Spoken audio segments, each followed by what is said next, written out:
Okay, everybody come back into class now. Get in your seat and get your pencils and your notebooks, and everybody settle down. Come on, all you students of history, you students of the law, settle down. I'm ready to teach you a few things. What happens if President Donald Trump does not concede the election? I talked about it in a previous video, but I'm gonna cut right to the chase. It's happened 2 times in history. It happened in 1800. It's happened in 1824. And if you'll remember, Hillary Clinton told Joe Biden not to concede. You remember that? Before this election, she told him, do not concede. You know why she told him that? I hate to say it, smart woman. She knows the law. But most Americans don't. Most of you watching me don't know it. I didn't know it. But now I do, and knowledge is power. And I promise you, Donald Trump knows what I'm fixing to tell you. So do all of his lawyers. Okay, so here's what happens. Real simple. The most powerful thing that keeps the peace in the United States of America is not required by law. It's just a custom. And it's called a concession speech. We've been doing it for a long time, but there's no law that requires a concession speech. However, it does aid in the peaceful transfer of power. So normally when a presidential candidate is in a fight for the presidency, it's a powerful position. It's like a throne, a king fighting for his throne. He has supporters. And those supporters are literally ready to fight, if you will, for their guy. Hey, that's just the way it works, folks. It's been that way since the dawn of time. At the moment of the concession speech is when those people that support this guy are pretty much given the green light to simmer down, go back home. It's all over. It's a surrender. It's a white flag of surrender. But it is not required in the Constitution. It's simply a custom. It's a wonderful custom. Once a president concedes, the battle is over. There's no more legal fighting. There's nothing.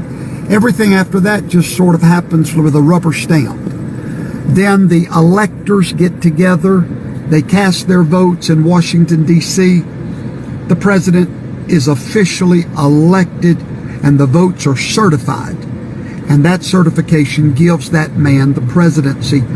But more importantly, his concession speech from the opponent is what gives him legitimacy and a transfer without drama. But 2 times in our history, presidents did not concede the election. Why? Well, not because they were trying to be rambunctious, but just like Al Gore, they knew that something was off, and they were not ready to give up a fight with a margin less than 1% in all the battleground states. According to the law, Georgia is going to be recounted. We do not have any official result anywhere in the nation. Pennsylvania is going to be recounted. Arizona is still being counted. Nevada is going to be recounted. We have a total recount coming. Now, after that recount, the president has legal options to go to court to prove irregularity. So let's just say that none of that works, and the president still will not concede the election. The Constitution, Amendment 12 of the United States Constitution gives you the answer of what will happen. If they cannot rule on it in the court, and he does not concede, and there's no certification of an undisputable majority, then we go to the House of Representatives. When we get to the House of Representatives, there are 475 members of that House. The election is null and void at that point. It's like it never happened. The numbers do not matter any longer. This has happened twice in history. I got a feeling it's fixing to happen again.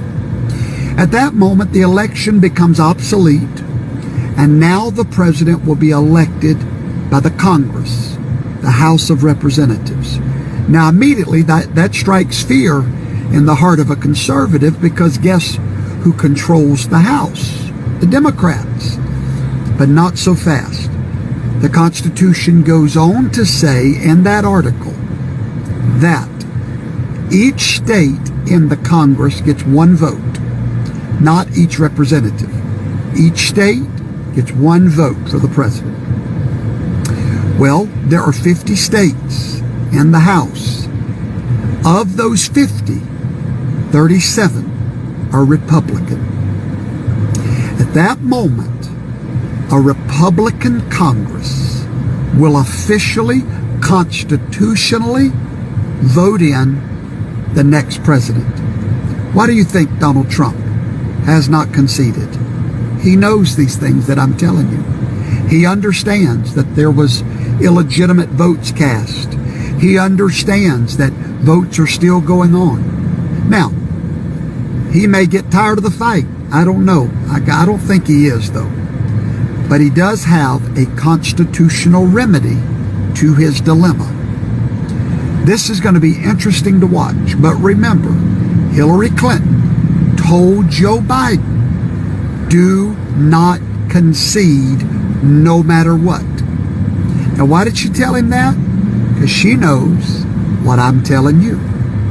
And so, Joe Biden has won a few battleground states with less than 1%. Those are automatic recounts. We will not have a winner till we have a certification.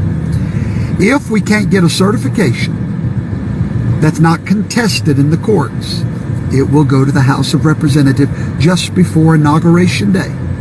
Now, you might know why the Panther is getting real quiet in the background, waiting for the attack. I'm not saying that's how it's going to go, but the Constitution foresaw this. The Constitution made a way for an illegitimate election to be overturned in the House of Representatives. So class is dismissed, and now you know the truth.